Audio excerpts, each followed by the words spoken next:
Ang matutunghayan niyong kwento ay base sa totoong pangyayari. Mangyari nga lang na itago natin ang mga pangalan ng mababanggit. Ito ay pagbibigay sa kanila ng respeto, pagprotekta sa reputasyon at katahimikan. Ang kwentong nagmula sa ating kaibigang, tawagin na lamang natin sa pangalang Jonas. Dekada 70, San Rafael, Panay. Ang isla ng Panay ang isa sa pinakatanyag na lugar sa bansa na may maraming kababalaghang nangyari. Dito din nabasbasa ng pangalan ng nilalang na tinatawag nating aswang. Bagamat may magkakaibang aspeto at lahi ang mga ito, pero iisa lamang ang pinanggagalingan. Ito ay walang iba kung hindi ang Karimlan. Sa tagungnayon sa naturang lugar ng San Rafael, may misteryosong tao noon na binansagan sa pangalang Banggiitang Matador. Ang pangalan nito, Rolly. Paano ba naman kasi? Itong si Rolly umano ay marami nang napatay na aswang. Hindi lang sa kwento-kwento, kung hindi totoo at napatunayan ito ng ating tagabahagi. Ayon kay Jonas, kapitbahay niya itong si Rolly. Binata pa sa kabila ng edad nito sa panahong yon, na 35 taong gulang. Walang ibang kasama sa bahay si Rolly. Bagkos ay mag-isa lamang ito at hindi din katagalan pang nanirahan sa nayon na yon. Bali itong si Rolly, dayo lang at nakabili ng maliit na lupain na pinagmamay-ari ng pamilya nila Jonas. Ang pinagkakakitaan ni Rolly ay ang pagiging komprador ng mga alagang hayop. Partikular dito ang kambing at baka, na siya namang kinakatay ng Ginoo at tinitinda sa bayan. Naging matunog lang ang balitang nakapatay umano ng aswang si Rolly, nang minsang may napadayo ding nakakakilala sa kanya. Si Rolly daw ay napakatinik. Bukod pa diyan, tubong kalibo ito at angkan ng mga antingero. Kaya daw ito napadaong sa lugar dahil pinag-iinitan ng mga aswang doon sa kalibo. Mabilis na kumalat ang balitang yon, na siya namang malaking katanungan ng ating tagabahagi kung totoo ba o hindi. Dahil sa pagkabagabag, minabuti ni Jonas na makipagkaibigan kay Rolly para lamang matanong ang tao kung totoo ba talaga ang kumalat na balita. Pero ngumingiti lamang si Rolly. Ang sabi nito, baka ibang tao daw yon at napagkamalan lamang siya. Maliit lang ang bahay ni Rolly. Nasa unahan nito ng tirahan nila Jonas. Lupain lamang nilang maisa ng pumapagitan. Mabuting tao si Rolly at sadyang napakatahimik. Pero kapag nakausap na daw, palabiro pala at may pagkapilyo. Yun bang marunong makisama at may sense of humor. Malakas ding lumaklak ng alak. Kung kaya naman itong si Jonas ay mas napalapit kay Rolly. Ang edad ni Jonas ng mga panahong yon, 20 na. At napakahilig ng binata sa mga mutya-mutya. Maraming alam si Jonas sa iba't ibang klase ng mutya nun, pero wala namang tangang taglay. Ito lang ay dahil sa tatay niyang si Sandro na may tangan at karunungan. Tapos parating nababanggit nito na kapag nagkaroon ng tanga ng isang tao, ay may abilidad itong hindi makikita sa iba. Sinabi pa nga ni Tatay Sandro na si Rolly daw, imposibleng walang tangan at naniniwala siya na totoo ang kumakalat na balitang nakapatay na ito ng aswang. Dagdag ng Tatay Sandro, minsan na daw niyang nakita si Rolly na nagkatay ng baka. Mantakin mo, mag-isa lang si Rolly at wala man lang katuwang sa pagpatay ng baka na yon. Partida, hindi pinupukpok ang batok ng baka gamit ang martilyo. Binabalian lamang daw ito ng leeg ni Rolly. Saka palang paaagasin ng dugo nun. Labis na namangha si Jonas at totoo nga ang mga sinabi ng kanyang tatay. Dahil nakita din mismo ni Jonas kung papanong magkatay ng baka si Rolly. Nasa baba lamang ito banda na hindi makikita ng sino mang taong mapapadaan. Yun bang tila tinatago ni Rolly kung paano siya kumatay ng baka. Kunwa-kunwari naman itong si Jonas. Para lang talaga matunghayan ang ginagawa ni Rolly. Sumisimple ng puslit sa bahay tapos, "Uy, Kuya Rolly, gusto mo bang ng alalay? Gusto ko kasing matuto kung paano magkatay ng hayop eh. Ayon sa tatay ko, mahirap daw katayin yung baka." Bungad ng binata nun. Sa mga puntong yon, umaga at nakita ni Jonas na may guyod-guyod si Rolling baka patungo sa baba. Nga pala, para maging malinaw sa ating isip ang lugar, padahilig ito. Tapos ay walang ibang magkakapitbahay doon banda, kung hindi ang pamilya na lamang ni Jonas at si Rolly. Ang itaas naman banda, kalsada na, at sa unahan ay makikita ang magkakasunod na bahay. Ikaw talaga, ginulat mo naman ako. Akala ko kung sino na. O dali, sumunod ka sa akin. O dito ka banda dumaan ha. Huwag mo namang tapakan yung mga punla ko ha. Kasi sibo lang ng mga yan eh. Dito. Pasensya na kuya. Nananabik lang po ako eh. Tugon naman ni Jonas habang kamot-kamot ang ulo. Sumunod siya kay Rolly at doon ay nakita niyang itinali ng Ginoo ang baka sa isang puno. Matapos nun, tinalian din ng Rolly ang dalawang binti nito sa likod. Sabay ikot sa isa pang puno at buwelo ng hila nun. Nanlaki ang mga mata ni Jonas. Paano ba naman kasi? Sobrang lakas ni Rolly. Mantakin mo. Nainat ang baka at para itong palakang nakatihaya. Itinali ng mahigpit ni Rolly ang lubid. Doon ay dinaganan niya ang baka at kitang-kita ni Jonas na sinuntok ni Rolly ang panga nito. Sa maniwala man kayo o sa hindi, napanawan ng malay ang baka. Ang lakas ng pagkakasuntok at alam ni Jonas na hindi ito pangkaraniwan. Dinig pa niya ang pag-ungol ng baka, saka pa lamang ito hinimatay.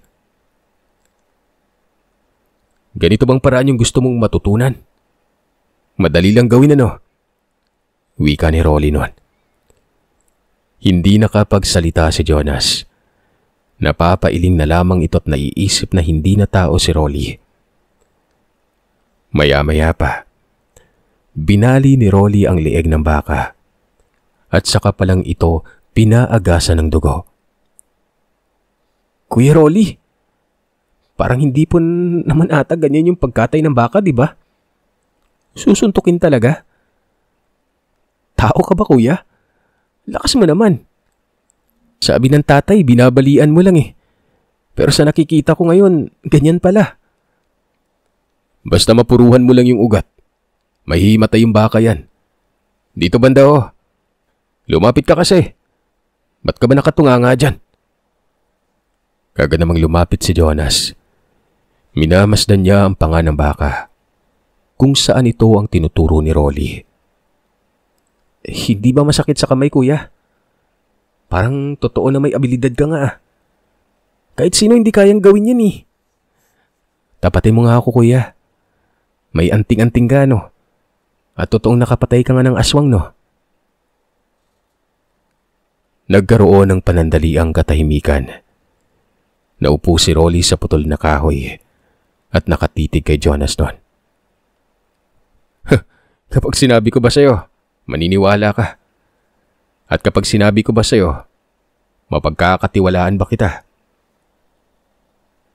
Oo, totoong nakapatay ako ng aswang. Hindi lang isa. Marami-rami na rin. Totoo ang balitang lumikas ako sa lugar namin dahil sa pag-iwas sa gulo. Di kasi nila ako tinitigilan eh. Wika ni Rolly noon. Dagdag pa nito, gustong gumante sa kanya ang mga kaanak na mga napatay niyang aswang. Ang ikinatatakot lamang noon ni Rolly, baka madamay pati ang kanyang pamilya. Kung kaya pinili ni Rolly ang lumikas na lamang at magpakalayo-layonan. Habang nakikinig si Jonas, pinaniniwalaan niya si Rolly. Hanggang sa maya-maya pa, inilabas ni Rolly ang kanyang nakatagong kwintas. Nakita ito ni Jonas, 2 pahabang bagay na waribay mga pangil. Ang sabi ng Ginoo, ang abilidad niya umano na may lakas ng 10 tao, nanggagaling sa suot niyang kwintas. Napagtanto ni Jonas na totoo ang hinala ng kanyang tatay. May tangan nga itong si Rolly. Kaagad nagtanong ang binatilyo kung anong klaseng tangan ba meron si Rolly noon. Ayon sa Ginoo, tinatawag daw itong bangkilan. Teka, puro ka tanong ah. May interes ka rin ba sa mutya? Nang marinig ni Jonas ang mga sinabi ni Rolly, tumango ang binata at sinabing noon pa man ay nahumaling na siya sa mutya. Gusto niya ring magkaroon katulad ng kanyang tatay. Kaya pala itong tatay mo kung makatitig sa akin parang nagdududa eh. May daladala din pala yung tatay mo no. Bueno, alam mo ba kung anong bangkilan? Pangil ito ng baboy ramo. Hindi yung baboy ramo na gumagala-gala lang ah. Kundi yung mga tinatawag na alaga ng engkanto.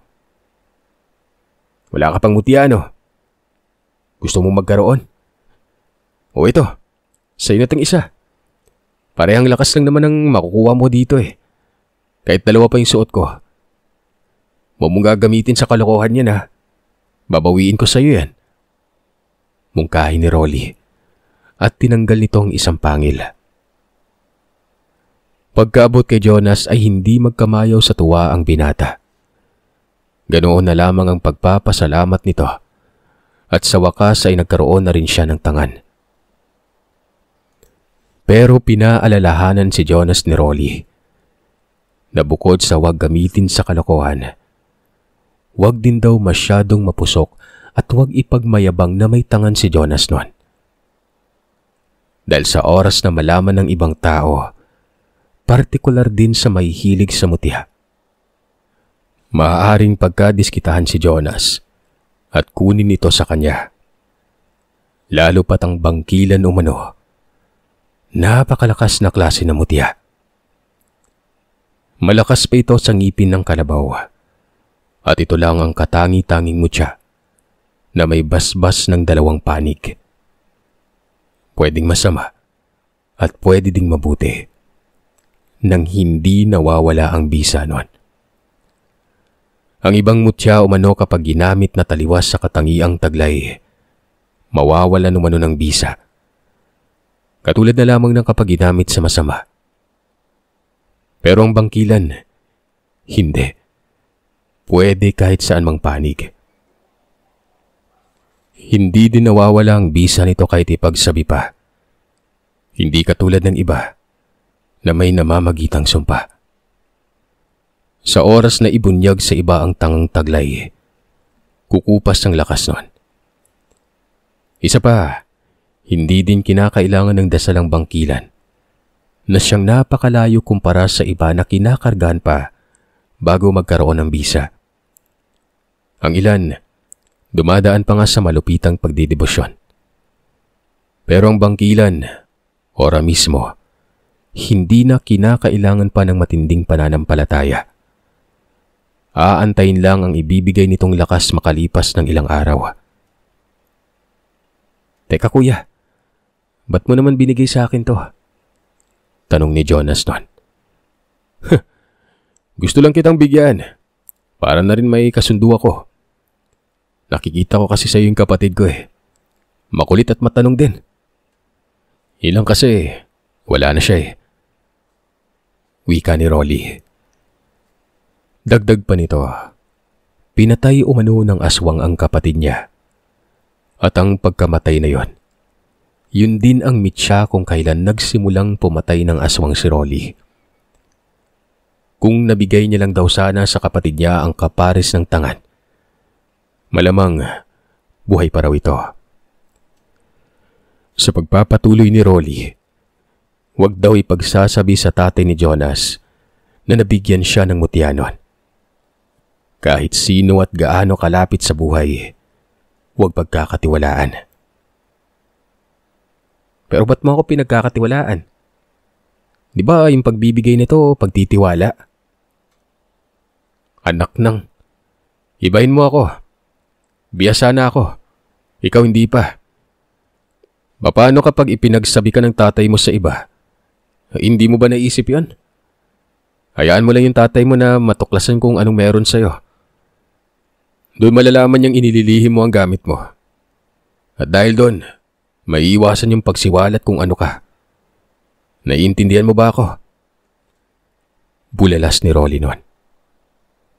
Ayon pa dito, kapag nasuot o hindi naman kaya ibinaon sa katawan ni Jonas ang bangkilan. Pagsapit ng 1 linggo, mapapansin na lamang ng binata ang pagbabago sa sarili. May kaya na itong gawin na hindi kaya dati. Magmula noon, araw-araw nang naroroon sa bahay ni Rolly ang binata. Katunayan, maging ang pagtitinda ng karne sa merkado, kasama si Jonas. Binibigyan din ng binatilyo ng kita. Para kahit papano, hindi ito mapagalitan ng magulang. Makalipas ang 1 buwan, dito na nagulat si Jonas. Napansin niya kasi ang pagbabago sa kanyang sarili. Totoo nga talagang may kaya na siyang gawin na hindi niya nagagawa dati. Katulad na lamang umano ng pagbubuhat ng mabigat na bagay nang hindi siya napapagod. Hindi din ito napupuyat kahit hindi pa matulog magdamagan. Nahahalata na manoon ni Jonas sa tatay Sandro na tila nagdududa na ito sa kanya. Panay kasi ang titig at para bang namamanghanon. Isang araw, kinausap siya ng tatay Sandro. Ayon dito, may nararamdaman daw siyang kakaibang presensya sa kanyang anak. Nakakatakot tumano dahil ang lakas nun. Tinanong si Jonas kung may tangan ba ang binatilyo. Mariin namang pinabulaanan ni Jonas na wala. Baka umano sa isip lamang ito ng kanyang ama dahil napapadalas na ang pagsama niya kay Rolly. Huwag mo akong lolokohin sa Jonas ha. Kilala mo ako anak. Hindi mo maitatago sa akin ang lahat. Magtapat ka. May ibinigay ba sa'yo si Rolly? Ano ka ba naman tay? Sabi nang wala eh. Kahit suriin mo pa yung buong katawan ko. O tingnan mo. Di ba wala naman? Wika ni Jonas sabay hubad ng damit nun. Paano makikita ng kanyang tatay ang tangan? Binaon ito sa katawan niya. Ang nagbaon, si Rolly din. Para na rin kapag nagka-interes kay Jonas, ay hindi ka agad makukuha ang gamit. Nasa paa ito ni Jonas noon. Umiling na lamang ang tatay Sandro noon pero halatang hindi naniniwala. Bagamat may pagdududa na ang kanyang ama, hindi naman hinadlangan ng binatilyo na manatili lagi sa bahay ni Rolly.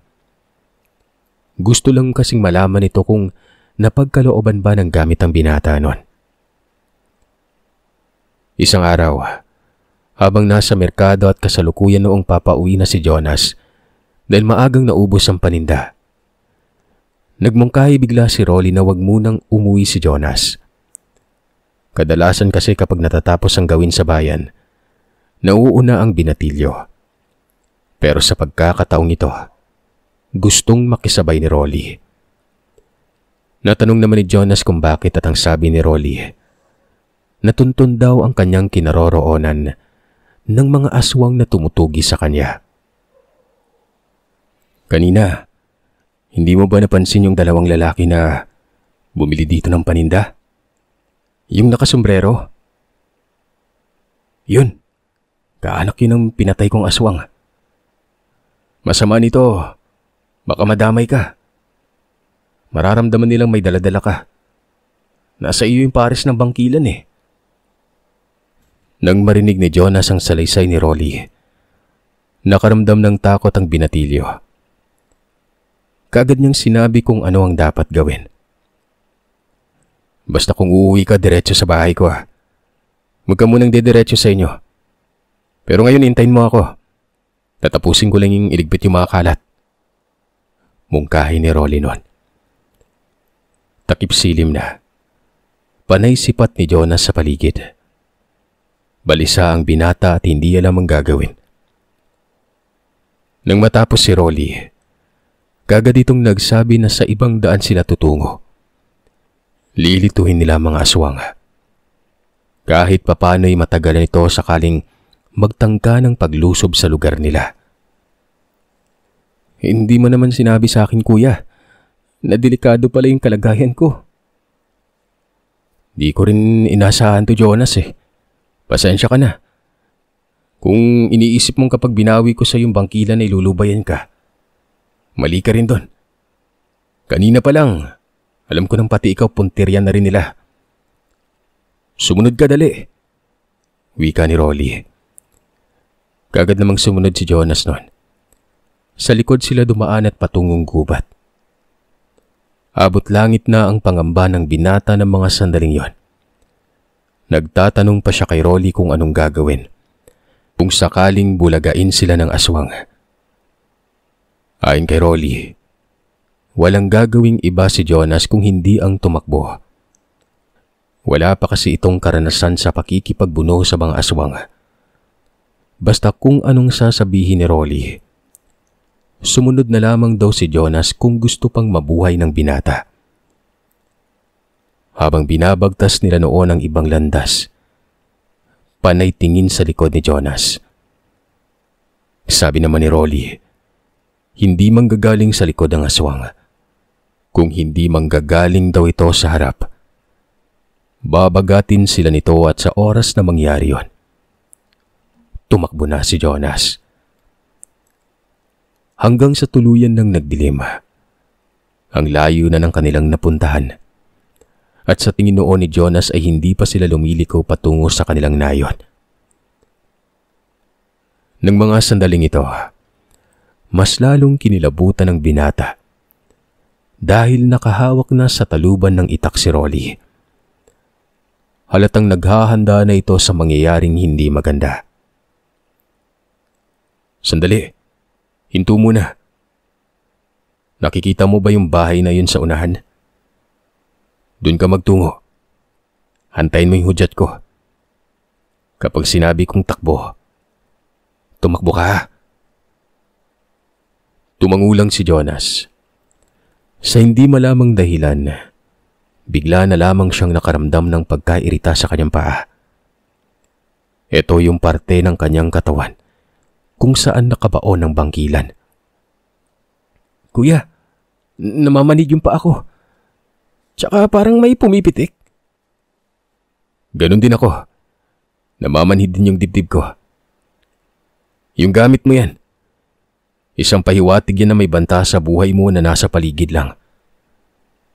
Maging alerto ka. Paliwanag ni Rolly.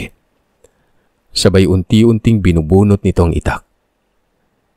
Hindi na magkamayaw sa pagkataranta ang binatilyo. Dito niya napansin na may taong naglalakad sa may unahan. Dalawa ito. Pahinto-hinto. Tinitigan niya si Rolly. At dito nakita ni Jonas na nakatuon ng atensyon ng Ginoo noon sa dalawang tao. Mga 2 minuto ang nakalipas. Inangat ni Rolly ang kanyang kamay. Sinabihan si Jonas na maghanda na. Nagbilang ng hanggang 3 si Rolly. At pagkatapos noon ay binaba ang kamay at nagwika ng, "Takbo! Takbo na!" Kagad namang tumakbo ang binatilyo. Pero sa hindi inaasahang pagkakataon, naudlot ito. Halos humiwalay ang kaluluwa ni Jonas nang bigla na lang may sumulpot at humarang sa kanyang landas. Tao lang naman ito, pero naririnig niya ang paghangos na waribay galing sa isang malaking halimaw. Nakadipa ang kamay na waribay dadakmain si Jonas. Sa tindi ng pagkabigla, sinuntok ng binatilyo yung humarang sa kanya. Pagkatama ng suntok na yon, ganoon na lang ang pagkagulat ni Jonas dahil natumba at hindi na bumangon pa ang humarang sa kanya. Dama niya pa ang lakas ng pagtama. Nawaribay nabasag yung mukha ng humarang. Pero hindi na yun sinuri ni Jonas. Bagkos ay kumaripas ito ng takbo patungo sa tinurong bahay ni Rolly. Habang tumatakbo, nakita niya sa gilid niya na tumatakbo din si Rolly. Waribay nakikipagsabayan ito sa kanya. Pero panay ng taga sa kahit saan na wala namang pinatatamaan. Hanggang sa nakarating siya sa bahay, ilang saglit lang, dumating na rin si Rolly. Panay mura nito at sinabing 4 ang aswang na sumusunod umano sa kanila. Ang isa dito, pinabagsak na ni Jonas. Dahil sa pangyayaring yon, ang residenteng naninirahan sa naturang bahay nadistorbo. Lumabas ang padre de pamilya at kaagad sinuri kung anong nangyayari sa labas nun.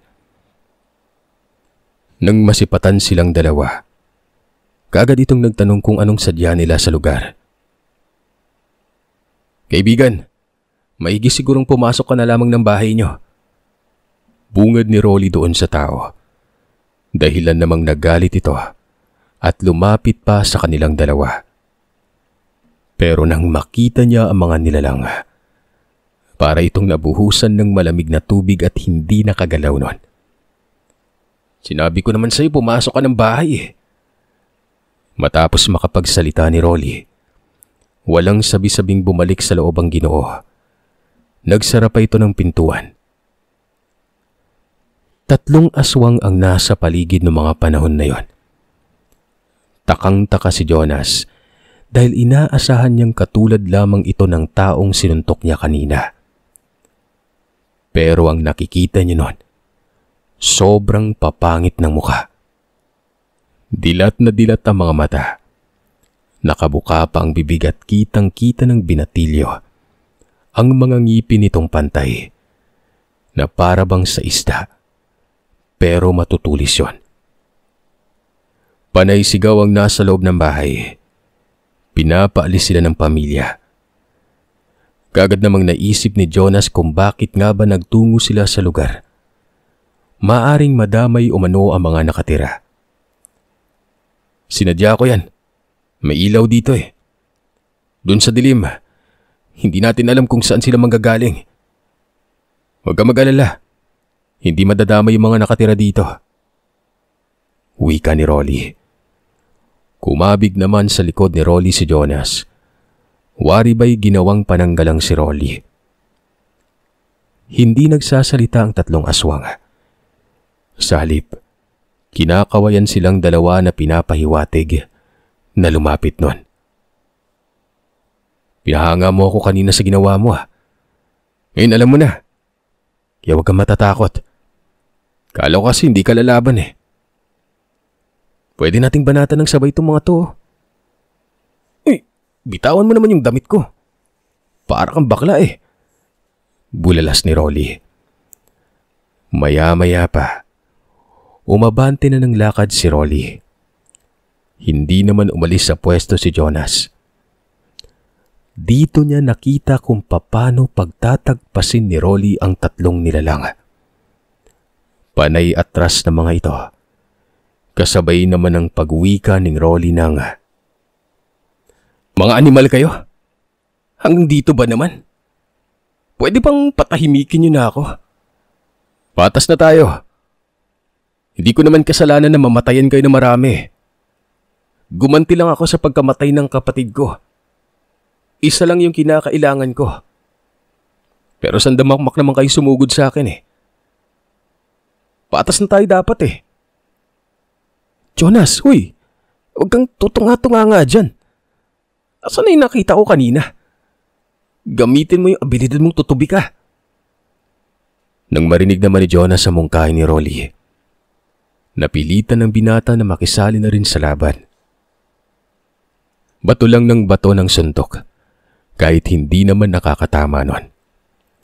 Basta ang sinisiguro lamang noon ni Jonas na hindi makalapit sa kanyang aswang. Hanggang sa maya-maya pa, napuruhan ni Rolly ang isa sa mga ito. Dahilan naman na mabilis na binawian ang buhay. Paano ba naman kasi? Sa mukha mismo tumama ang itak at halos mabiyak ang ulo nito. Yung dalawang natira ay nagpulasa na lamang bigla at kaagad naglaho sa dilim. Dito pa napansin ni Jonas na ibinabana ni Rolly ang bitbit na itak nun. Yung nakatira sa bahay, natunghayan pala nila ang pangyayari. Nakasilip ang mga ito sa siwang ng bintana. Ilang sandali pa, lumabas ulit ang padre di pamilya at lumapit sa kanilang dalawa. Ang sabi pa nito, saan daw sila kumukuha ng tapang para harapin ang ganoong klase ng aswang. Ang sabi naman ni Rolly, malaki lamang daw ang kanilang, alam niyo na, kargada. Hanggang sa nakilala noong tao si Jonas. Sa hindi inaasahang pagkakataon, kamag-anak pala ni Jonas ang nakatira doon. Maging si Rolly, kilala din ito dahil nakikita niya lagi sa merkado. Nagpakilala pa ito sa pangalang Junior. Lagot na. Manong, pwede bang sa inyo na lang po yung nakita nyo? Nababahala kasi ako eh. Ikaw naman kasi Kuya Rolly. Dito pa talaga tayo pinapunta. May iba namang bahay dyan eh. Wika ni Jonas pero sumabat ang lalaki. Ang sabi nito, walang dapat ipag-alala si Jonas. Bagamat kakilala niya ang tatay nito, hindi niya sasabihin ng mga natunghayan. Nagpasalamat naman noon si Jonas. Yung labi ng aswang, dinala nila sa malayo at doon inilibing. Tumulong pa si Junior. Wika pa nito, hindi siya naniniwalang walang taglay na tanga ng dalawa. Napaka-imposible umanong ganun lang kadali nakapatay ng aswang. May tangan lang po ba yung pwedeng pumatay ng aswang? Sabi ko naman depende sa kursonada eh. Matapos nun, binalikan nila yon ng isa na nasuntok ni Jonas. Pero nakapagtatakang wala ng aswang doon. Hindi nagtagal, napagdesisyonan na nilang umuwi nun. Pero bago pa mangyari ito, sinabihan ni Rolly si Junior na pakiabisuhan siya kung may bibisitang aswang sa lugar. Maaari kasing dadagsa ang mga nilalang dahil doon nangyari ang pagpatay nila sa isa sa mga ito. Natakot si Junior. Ang sabi, baka umano pagkamalan na ang pamilya niyang may sala. Ayon kay Rolly, sila ni Jonas ang punteriya, kung kaya wala daw dapat ipag-alala. Bukod pa diyan, doon na rin sila dadaan tuwing uuwi at patungo sa merkado para masiguro ang kaligtasan ng pamilya. Nang makauwi na sila, hindi dumiretso si Jonas sa bahay nila. Sa halip, sinunod niya ang abiso ni Rolly. Dito ka muna manatili ng mga 1 linggo. Ako nang bahala magsabi sa tatay mo kung anong dahilan. Naku lagot, magagalit yon. Hindi magagalit yon. Alam kong hindi. Dahil may tangan yung tatay mo. Maiintindihan niya yung sitwasyon. Huwag mo lang sabihin na dahil sa akin dumagsa yung aswang ha. Baka magalit yung tatay mo eh. Paglilinaw ni Rolly. Yun na nga ang nangyari.